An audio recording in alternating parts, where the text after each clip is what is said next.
अयोध्या में बन रहे भव्य श्री राम मंदिर को लेकर मिल रही धमकी और असदुद्दीन ओवैसी के बयान पर रामलला के मुख्य पुजारी सत्येंद्र दास का बहुत बड़ा बयान सामने आया है। सत्येंद्र दास ने कहा कि अब देश में मुगलों का शासन नहीं है। जो भी राम मंदिर को क्षति पहुंचाने का काम करेगा या फिर राम के विरोध में बोलेगा वो सिर्फ सीधे सीधे कब्रिस्तान में जाएगा। तो सत्येंद्र दास की तरफ से ये बड़ा बयान सामने आया है। असदुद्दीन ओवैसी के विवादित बयान के ऊपर अब जवाब उन्होंने दिया है। उन्होंने ये कहा है कि देश में अब जो भी राम के विरोध में बोलेगा वो सिर्फ कब्रिस्तान जाएगा। ये बहुत बड़ी खबर इस वक्त की। सत्येंद्र दास ये कह रहे हैं कि देश में अब मुगलों का शासन नहीं है। जो भी राम मंदिर को क्षति पहुंचाने का काम करेगा या विरोध करेगा वो कब्रिस्तान जाएगा। इतिहास को देखें, पहले उन्होंने मंदिर को तोड़ के बनाया था। आप उनके शासन था मुगलों का, अब मुगलों का शासन नहीं है और कि अब इसमें किसी प्रकार की क्षत पहुंचा सकते हैं। जो क्षत पहुंचाया जाएगा वो सीधा जाएगा कब्रिस्तान में। इसलिए ऐसा सोचना भी गलत है। और जो भड़का रहे हैं जवानों को, भड़काते रहे यहाँ जितने आए हैं यहाँ क्षत पहुँचाने के लिए। जब विवादित रामलला त्रिपाल में थे तब भी यहाँ आए थे और आए और सब यहाँ मारे गए और उनका कब्रिस्तान यहाँ बन गया। ऐसा जो भी इस विरोध में बोलेगा उसका केवल कब्रिस्तान बनेगा और कुछ नहीं बनेगा। रामलला का एक इंच भी कोई भी क्षति नहीं हो सकती।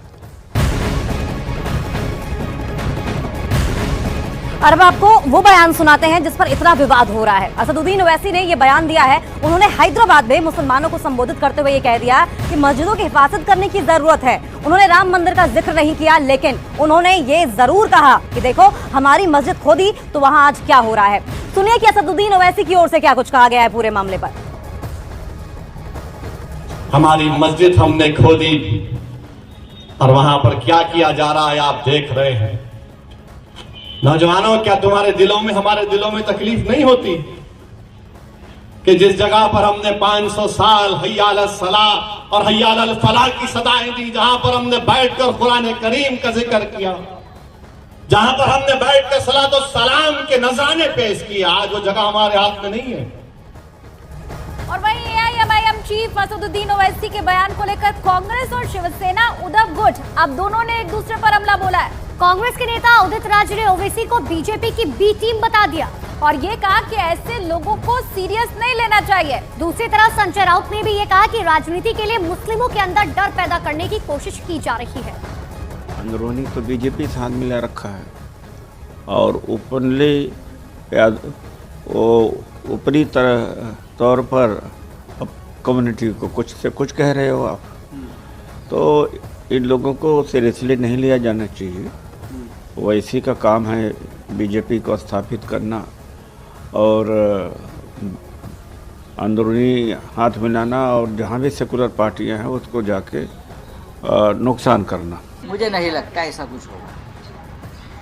मुझे नहीं लगता है।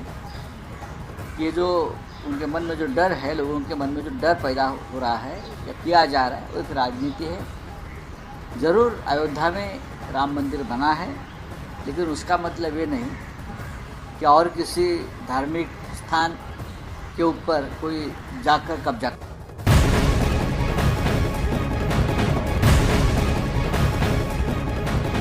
और रामलला की प्राण प्रतिष्ठा की तारीख जैसे जैसे नजदीक आती चली जा रही है, राम मंदिर पर सियासत और ज्यादा तेज होती चली जा रही है। और तृणमूल कांग्रेस के नेता फरहाद हकीम ने अब इस पर विवादास्पद बयान दिया है। राम मंदिर पर बोलते हुए उन्होंने ये कहा कि किसी दिन देखेंगे कि मोदी ही राम है और राम का एक नया अवतार भी अब सामने आएगा। तो ये बड़ी अपडेट आपको बता दें, लगातार सियासत जारी है। तृणमूल कांग्रेस के नेता फरहाद हकीम ने विवादास्पद बयान देते हुए कह दिया है कि अब हम किसी दिन देखेंगे कि मोदी ही राम है। और ये कहते हुए एक विवादास्पद टिप्पणी उन्होंने और की और कहा कि राम का एक नया अवतार सामने आया है। इस तरह की विवादास्पद टिप्पणी की गई है टीएमसी नेता की ओर से। ये मोदी ही राम আরেকটা নতুন অবতার এলেন, সুতরাং এইগুলো চলতে থাকবে। যে মোদি রাম আরেকটা নতুন অবতার এলেন, সুতরাং এইগুলো চলতে থাকবে। तो राम मंदिर पर लगातार सियासत जारी और तृणमूल कांग्रेस के नेता फरहाद हकीम ने विवादास्पद बयान दे दिया।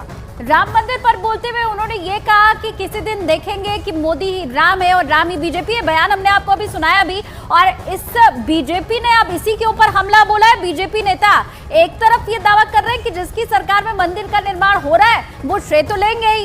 इतना ही नहीं, बीजेपी ने ये भी कहा कि वो ये भी कह रहे हैं कि फरहाद हकीम ने अपना मानसिक संतुलन खो दिया है।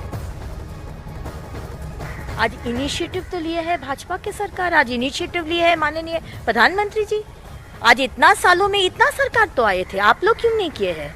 आप लोग क्यों कश्मीर का एब्रोगेशन क्यों नहीं किए हैं? आप लोग 3 तलाक का ये क्यों नहीं किए? आप लोग अयोध्या मंदिर क्यों नहीं बनाए? सब कुछ आप लोग के पास भी था। आप लोग तो कांग्रेस का पेट से जन्म लिए हैं, तो कांग्रेस का होके बात आप लोग करेंगे ये मालूम है। लेकिन आज श्रेय माननीय प्रधानमंत्री और भारतीय जनता पार्टी ले रहे, क्योंकि उनका नेतृत्व में आज हजारों साल में जो काम नहीं हुआ है ये वो अभी हुआ है।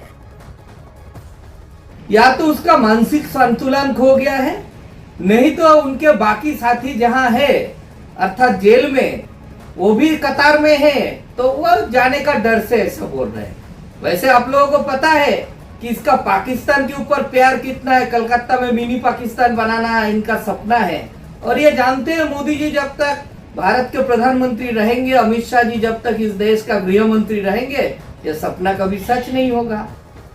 तो हकीम फरहाद के इस बयान के बाद राजनीतिक गलियारे में भूचाल आ गया है, लेकिन हकीम के इस बयान पर न्यूज़ 18 इंडिया ने जब उनसे इस पर बात की तो उन्होंने अपने बयान को दोहराया तो नहीं, लेकिन बीजेपी के राम मंदिर पर श्रेय लेने पर हमला जरूर बोल दिया। अयोध्या का मंदिर तो मोदी जी अपने हाथ से नहीं बनाए ना, सुप्रीम कोर्ट ने आदेश दिया और इसके बाद वहाँ का जो ऑर्गेनाइजेशन वो बनाए। राम जी सबका है, सबका है। जो बीजेपी नहीं करते हैं वो भी राम जी का बहुत पूजा करते हैं। तो आप राम जी का पेटेंट क्यों ले रहे हैं? राम मंदिर का पेटेंट आप क्यों ले रहे हैं? कविता, आप ये कह रहे थे कि राम का खुद को मोदी जो है वो अवतार बता देंगे। नहीं, ये हो सकता है, वो जैसे कर रहे हैं कुछ भी हो सकता है, मगर ये ठीक नहीं है।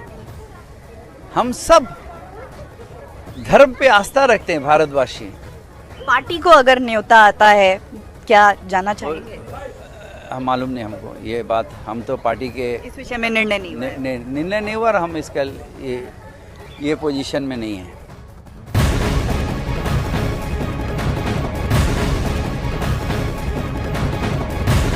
और वहीं कर्नाटक के मुख्यमंत्री सिद्धरमैया के अयोध्या में राम मंदिर के अभिषेक पर आमंत्रित नहीं किए जाने के बयान पर कांग्रेस नेता एच अंजने ने अब बयान दे दिया है। उन्होंने कहा कि